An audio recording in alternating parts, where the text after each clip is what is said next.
Honestly, as a woman who played a male dominant sport, Yeah. I think I felt extra pressure to be tough because I just kept thinking like they'll think Yeah. I'm emotional because I'm a girl. Like I have to be tougher than I am. I have to show these guys that I can handle myself and I can be one of the boys. And I think that was really detrimental. Like I didn't know how to feel my feelings when I was an athlete because I stopped myself from doing it.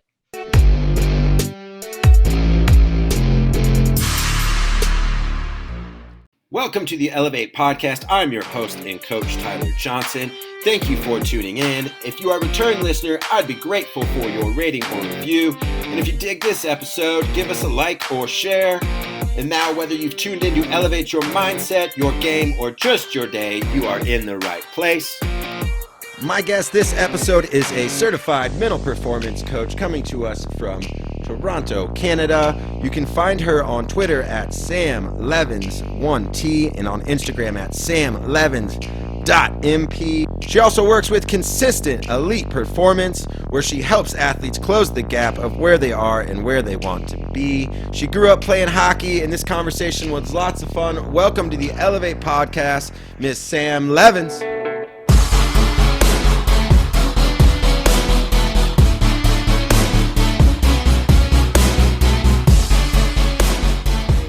Doing?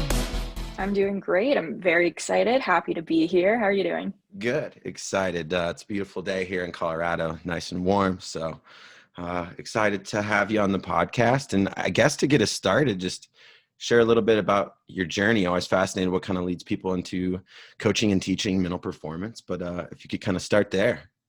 Yeah, for sure. So being a good old Canadian girl, I grew up playing hockey and my brother played, all of his friends played.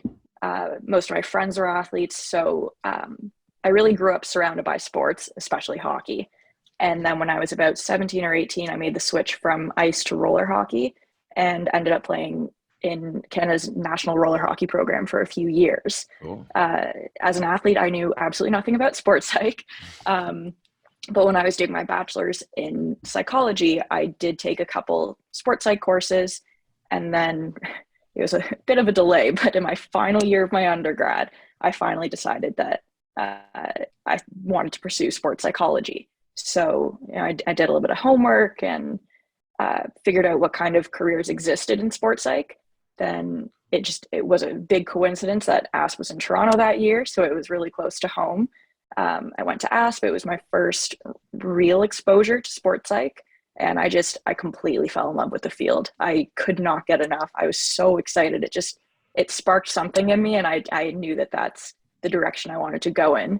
So a couple of months later, I applied to grad school, ended up doing my master's at the University of Kentucky. And when I was there, I got some applied experience, and that led to me becoming a CMPC, Certified Mental Performance Consultant. And here we are. Love it. Love it. So you're a wildcat, huh? I am. SEC. I am. Got to experience some SEC football. And correct me if I'm wrong, I know you mentioned kind of hockey, roller hockey, some of the applied experience, and kind of doing a little research. You've had some experiences with different sports and different teams, right? Mm-hmm. Yeah. Can you talk maybe a little bit, maybe from your experiences best as an athlete, and just maybe some of the similarities and contrasts as you kind of apply mental skills to different teams, different environments, different sports? For sure. I think when I started working with athletes, different teams and different levels, different sports, I was expecting a lot of differences, but ultimately everything's pretty similar. It's mostly similarities. In terms of skills and strategies that I teach, it's all the same. Performance is performance. Yeah. I think I've worked predominantly with male dominant sports. I've worked with hockey and baseball and rugby, and there are similar cultures and similar kind of tough guy mindsets within those sports. But I guess within those culture similarities, my approach is similar. And I like to take this approach where I try to create a space where they feel like they can be themselves and be comfortable and not necessarily uphold that tough guy persona and the manly man kind of mindset. So in terms of culture and skills and strategies, it's really it's really similar across Yeah. the board, and the athletes, the levels, the age groups, it's been very similar. Yeah. No, I love how you bring up, some of the machismo that can kind of exist. And recent guests, we talk about, the misconceptions of mental toughness, and that usually always Hmm. kind of comes to the surface, at least with male athletes. And I think being one, I struggled with that as an athlete, but, come to an understanding now, if it's sport and performance is high emotion and high Hmm. stress. And if you can't talk and sort out some of those things, it gives us a limitation to maybe some of the potential to tap into. Yeah, for sure. And honestly, as a woman who played a male dominant sport, Yeah. I think I felt extra pressure to be tough Mm, because I just kept thinking like they'll think yeah. I'm emotional because I'm a girl. Like I have to be tougher than I am. I have to show these guys that I can handle myself and I can be one of the boys. And I think that was really detrimental. Like I didn't know how to feel my feelings when I was an Did, athlete because I stopped myself from doing it. I say, did it make you kind of put up a guard? Oh yeah, And then, absolutely.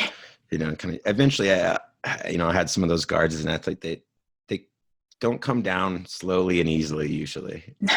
Oh, it's a Like it's process. It is a yeah, process. some sort of crumble or something to it. But I appreciate being vulnerable and sharing some of that, because I think it's fascinating when you talk about going into a male dominated sport and competing Mhm. alongside them and doing those things uh, with your teams and your experience, or maybe something that's just topical now. I don't know, but is there a mental skill that gets you extra excited to teach or get athletes to hopefully adopt? Yes. Yeah. I mean, there are a few that I love to lean on, but I would say reset routines would be my number one. Everyone talks about pregame routines and how to get in the zone and an optimal arousal going into games and bring intensity and consistency and mindfulness and all that fun stuff. And it's all important, I know, Yeah. but reset routines maintain that throughout games. It gives you that mid chaos opportunity to check in with your mind and body, to breathe and regroup and get ready to, get back to work. Yeah. And I think, athletes are taught to be hard on themselves and expect more of themselves. And it creates this tendency to get stuck on the last play, the last shift, the last game, whatever it is. Or, they might get caught up in the future and the past at the same time. And they'll think that last play was so bad. That was a huge mistake. And now I'm not going to get playing time for the rest of the game. And, in a few days when we have video, I'm just going to get ripped apart. And they pull themselves away from what they're doing and where they are and what they should focus on. And that's obviously so detrimental to performance. So, I'm thinking with the hockey players I'm currently working with, there's this pattern where if a player has a couple bad shifts and like that's the start of their game, they're like, well, it's an off day. Yeah. Guess it's just not my day. I'm not playing well. And they just kind of accept that. But in reality, like if you start with a couple bad shifts and then play well the rest of the game, you'll call that a good game. So like, why would you throw in the towel so early in such a long game? And then on the other side of that, you can have a couple great shifts to start, and then you get a little cocky, a little complacent. You Yeah. stop working hard, you start making mistakes, and then suddenly a good start becomes a not so great game. Yeah. So this idea that you reset and just kind of give yourself a fresh start to the game, I think is so important. So, it's, I know I keep talking about like leaving mistakes behind and leaving Yeah. everything behind, but I think anything that happened, good or bad, prior to the moment that you're in does not matter anymore. Like in hockey, Right. you have your shift, you get off, and then other players go on the ice. So that by the time you get back out there, like you're not in the same situation that you Yep. would have put yourself in. For And, sure. in baseball, your last at bat does not affect your next one because it's a Yep. completely different situation. Yep. So the ability to reset and wipe that slate clean is, in my opinion, the best way to consistently perform and execute, because all you're doing is giving yourself a fresh start. The good and the bad Yep. do not matter. You Yep. just have to keep doing what you're doing in the moment. Love it. I think baseball, hockey, like you mentioned, you're competing multiple times a week. Hmm. And Yeah. if you just early on chalk it up to a bad day, Hmm.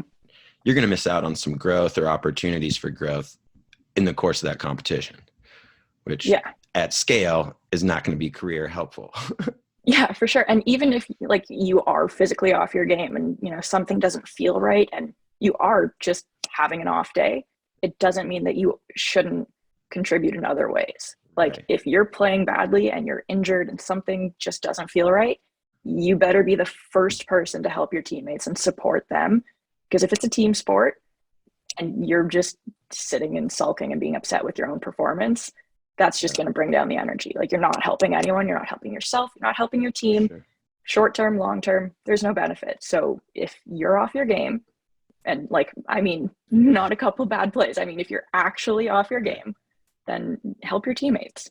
Be a good teammate, be a good leader, and contribute in some other way. Yeah, I think it's why I always with my brand, we always talk about elevate others, because if things are going bad, just if you can help others, you usually help climb your way out of that feeling. Yeah, if you're helping someone else, they'll probably help you in return. Love it. What's something, quickly, maybe for coaches or athletes that are listening, a quick reset tool, or what are some things that they might tap into as tools to kind of? Ooh, that's a good question. Kind of personalized, depends on your, whether you got a shift change or you're at bat or you're dancing, it's different. But, yeah, that's a good one. I mean, I'll give you mine. So sure. I'm a big face-off girl in hockey, and I don't lose often. So when I do, it's really frustrating. So I check. I know that when I'm not doing well on face-offs, I grip my stick really tight and I spiral out of control, because that's the best way for me to lose, is to grip my stick too tight. So before face-offs, I just twirl my stick a little bit, make sure my hands are loose. I take a deep breath. I shake my glove on my bottom hand. And once I know I feel ready, I line up, and more often than not, I'm going to win. And if I have a rough shift overall, I go back to the bench and I take off my gloves. I reflect on the good, the bad, and the ugly, and I put my gloves back on, because my gloves are the last thing I put on before I go at the beginning of the game. So that's my way of telling my body, like, okay, we're starting again. Gloves are off, deep breath, then gloves go back on, and it's a whole new game for me. Love it.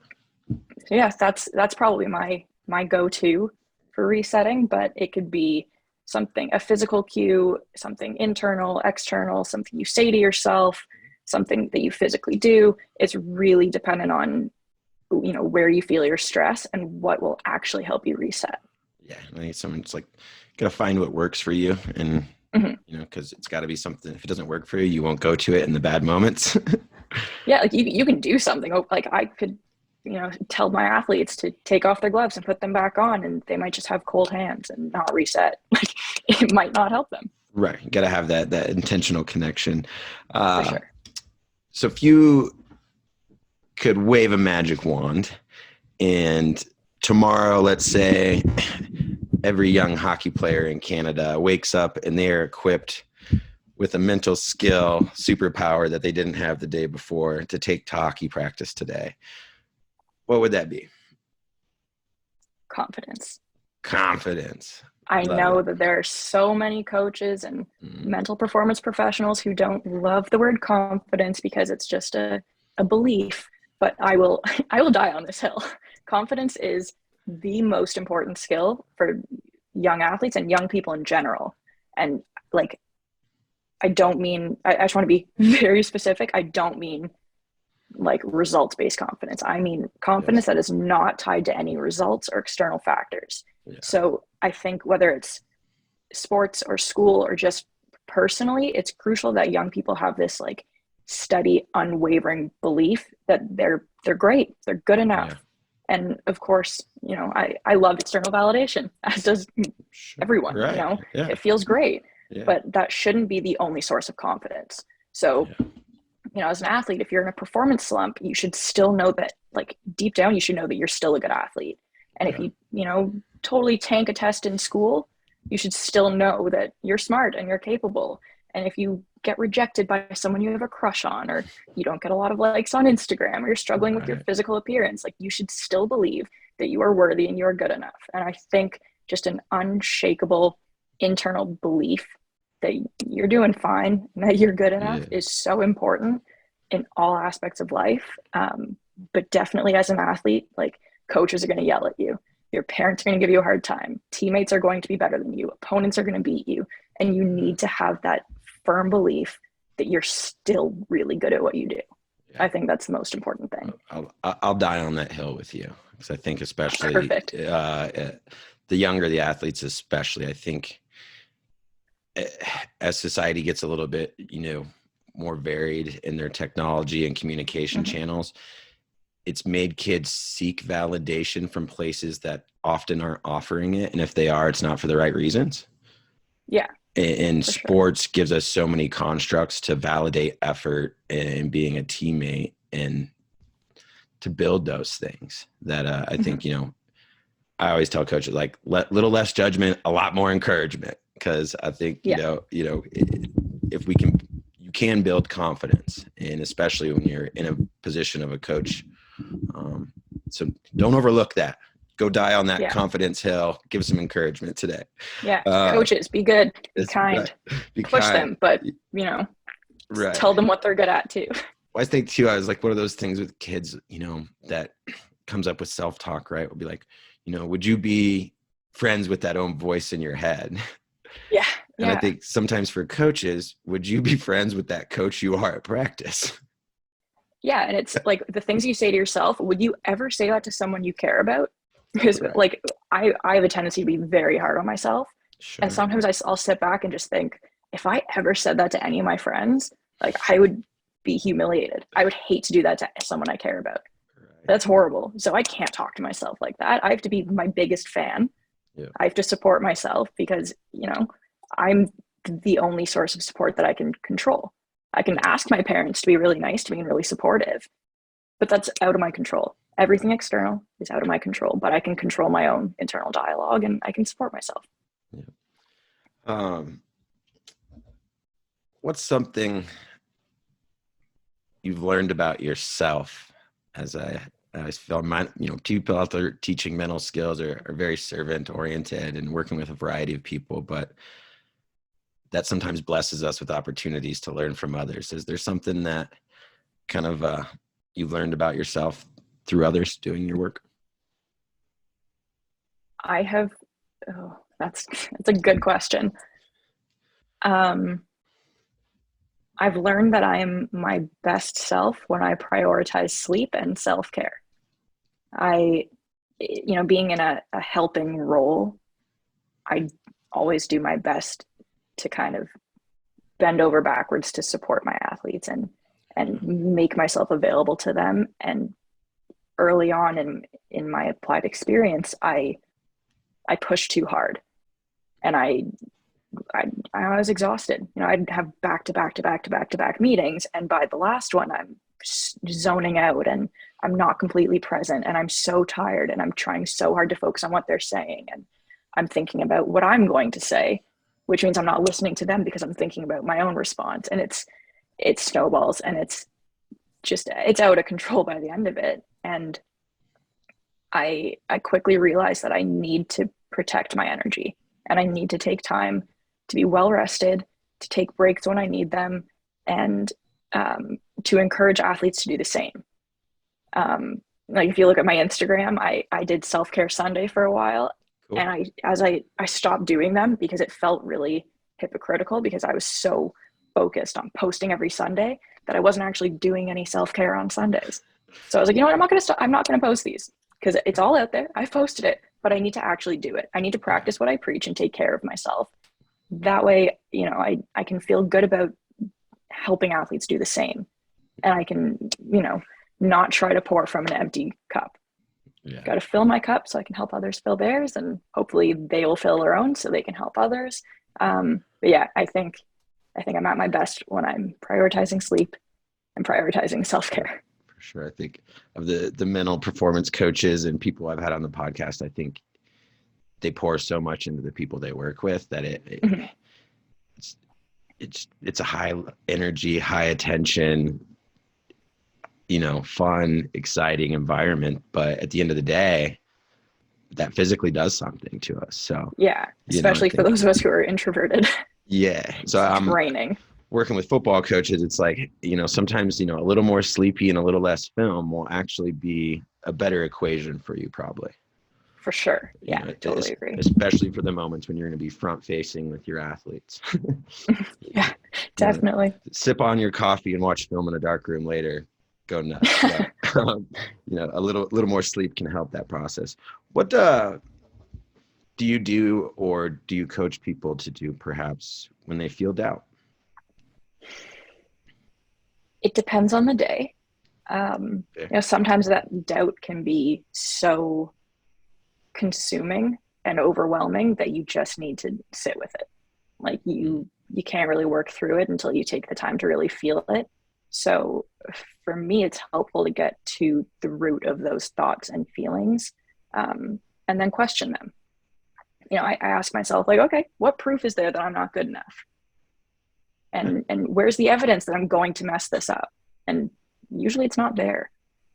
And it's tough to work through that and to come to that realization and to be truthful with myself sometimes. But if you find the root and then question it, it's easier to work through those more overwhelming situations of doubt. Yeah. And other times it's as simple as, taking a deep breath and reminding myself that, I'm doing fine. Like, I'm smart and I work hard and I love what I do and I'm good at what I do. So I don't need the doubt. No one expects me to be perfect, so I shouldn't expect myself to be perfect. Right. And mistakes are growth opportunities. Like, it's just little reminders. And I also have a fantastic support system, I will say. Yeah. Having those people that I can be vulnerable and open with is so helpful, especially when I'm struggling to support myself and I'm doubting my ability to support myself. So a lot of things, a lot of different things, but finding the root and having a support system. Support system's crucial. Love finding the root. And I think, because I like to ask questions like, why am I thinking that? Where's that evidence? And I think I heard someone once on the other side say, well, what if it works out better than you're even thinking or imagining? Yes. Yeah, like, absolutely. Is that possible? Yeah. Like, yeah. Well, so, don't think so far over there. So. Yeah, and more often than not, like, we're thinking of the extremes. Like, what if it goes absolutely horribly, or what if it goes phenomenally? And realistically, it's gonna probably go very average. It's probably gonna be somewhere in the middle. Like, it's just gonna happen. It's gonna be an experience. It's probably not gonna be the most memorable thing of your life, good or bad, but it's going to happen. So just roll with it. You're fine. Love it.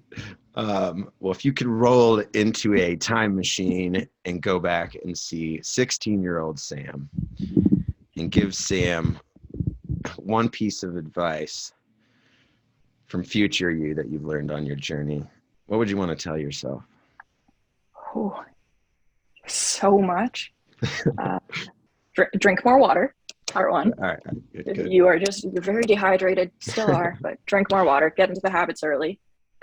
But more seriously, I'd probably tell her that she is good enough. I think there were a lot of confidence issues, in high school, as most high school individuals are. But I was insecure, and there was a lot of self-doubt. And I think just knowing that I was good enough, and I was going to be okay, and that I was going to do big things in life, it would have helped me. It would have been a good support. So that's probably what I would tell her.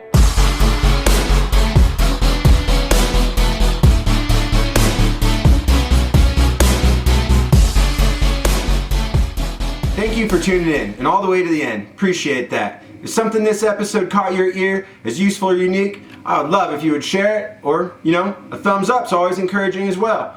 If you want to come back and check out more videos, smash that subscribe button, ring that bell for notifications, and we'd love to have you back. Have a great day, and go elevate others.